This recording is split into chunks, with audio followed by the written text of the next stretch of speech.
Welcome everyone to Weekly News and a DWMN Major Tidbit, and the topic for this video is 20 pesos na bigas, panghayop raw. After 3 years on the job. Doon lang po sa ito yung pinaka-concern ng ating mga mamamayan, yung napabalita na po na maibababa sa 20 pesos ang kada kilo ng bigas. That's the aspiration. Paano po natin yung gagawin po dito? Ibubuhin natin yung value chain na pinag-uusapan ko sa Kausap ko na yung mga ibang trader. Baka pwede nating i-hold ng ilang buwan yung presyo ngayon. I think we'll be able to do it as a first step. But in the long term, we really have to fix our value chain. That's the only way. Magbebenta na ang Administrasyong Marcos ng paluging 20 pesos na bigas para sa piling lugar sa Visayas. Although that's, or at least has, an asterisk. Makakakuha ang mga Pilipino ng mga bigas sa mga nakapwestong kadiwa ng Pangulo, a sort of sari-sari store para sa mga government-vetted at minsan ay partnership with other local cooperatives na binroker ng gobyerno. Ngunit kapag talaga nagawa natin ang cost of production binaba natin, ay mababa rin ang presyo ng bigas. Mababa rin lahat. Basta mataas ang ani, kahit na pwede natin ipagtantay ang presyo. Now, alam naman nating lahat na paluging binibenta kung kalidad nga ang mga bigas na ito. Minsan nga, kahit yung NFA lang, lugi na ang 20 pesos, 30 pesos, or 35 pesos. Yeah, this is a subsidized program. So, I think mga 15 pesos ang isa subsidy ng ating government, na in which, sa tingin naman natin kung yung allocation ng AKAP, itong AX and everything,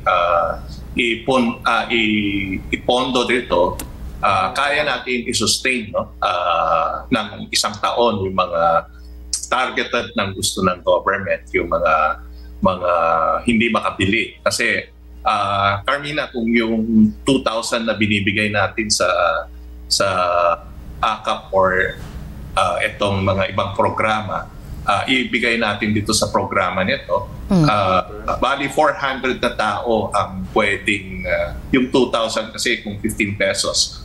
And ang consumption ng tao is 325 grams. So, ibig sabihin, kaya yan. Kahit si VP Sara Duterte nagbigay ng revelasyon sa isang press conference kung saan binulgar niya na magulat siya nang tanungin ang mga business leaders kung feasible ba o magagawa yung mga pinapromise ni BBM sa kanilang campaign. This country is going to hell because we are led by a person who doesn't know how to be a president and who is a liar. Alam nyo anong pruweba ko na sinungaling siya? Tinanong ko, dalawang businessman. Matagal na sa negosyo ng bigas. Because I was concerned. This is a campaign promise. 20 pesos na kilo ng bigas. And so, I really sat down and talked to a businessman. Sabi ko, sabihin mo sa akin, kung magagawa ba yung 20 pesos? Sabi niya, hindi. Napaka-imposibleng gawin yan. Because more than 20 pesos ang cost. Paano ka magbenta ng palugi? So, tinanong ko, nagsinungaling ba siya nung sinabi niya? And then he said outright, yes. It's either he did not know what he was talking about, that's so incompetent, or he was lying through his teeth to get the votes of people. Putang ina ninyong lahat. Martin Romualdez, Lisa Marcos, Bongbong Marcos. Sinabi rin ni Department of Agriculture Secretary Francisco Chu Laurel na maaaring bumili ang mga indigent Filipinos ng up to 10 kilos na bigas per week o 40 kilos per month. Pero ang nakakabahala, 9 na araw o mahigit 358,000 metric tons lamang ang national buffer stock ng Pilipinas kumpara sa target nitong 15 araw lang. Kumbaga yun na nga lang yung target natin, hindi pa natin makuha. And that's from the Philippine News Agency or PNA. Again, katulad ng sinasabi ko sa pagpapaimbestiga ng Prime Waters, a Villar-owned water concessionaire o provider, napaka-suspicious ng pag-roll out nila ng ganitong programa sa sobrang lapit sa eleksyon when his trust and approval ratings last week ay nagsisibagsak. Pero isang araw lang matapos ang rollout nito sa Cebu, pinatitigil ito ng COMELEC dahil nga sa mga aforementioned reasons. Baka mapolitika raw kasi ng mga kandidato ang rollout dahil ilang araw na lang ay election na at the BBM Senate slate is looking pretty wobbly. Binati ko sa ni VP Sara Duterte ang suspicious rollout nito sa Visayas with her saying na masyado nang late ang paluging bentahan ng bigas sa merkado tapos ang nirelease niya pa doon sa mababa ang rating ng Pangulo, saying it's too little too late. Ma'am, in-announce ni sisimulan daw yung pagbebenta ng 20 pesos per kilo na bigas. Sa Visayas daw po unahin yun. Ano pong reaction ninyo? Yan, di ba yan na yung sinasabi nila noon pa na hindi nila magawa hanggang ngayon dahil hindi nila alam kung paano gawin. At dahil sa totoo lang, nung sinabi yung 20 pesos per kilo na bigas, ay nagsinungaling yung nagsabi. Alam niyang hindi kayanin, pero pinaasa niya ang mga tao na ibibigay yon. Meron akong pagdududa ha, na magbebenta sila ng 20 pesos per kilo na bigas, pero hindi pang tao, pang hayop. Kanang ginatawag nila og ano sa bana siya sa murag lamaw. Oo. Ganyan. Ganun ba yung bigas ng NFA, sir?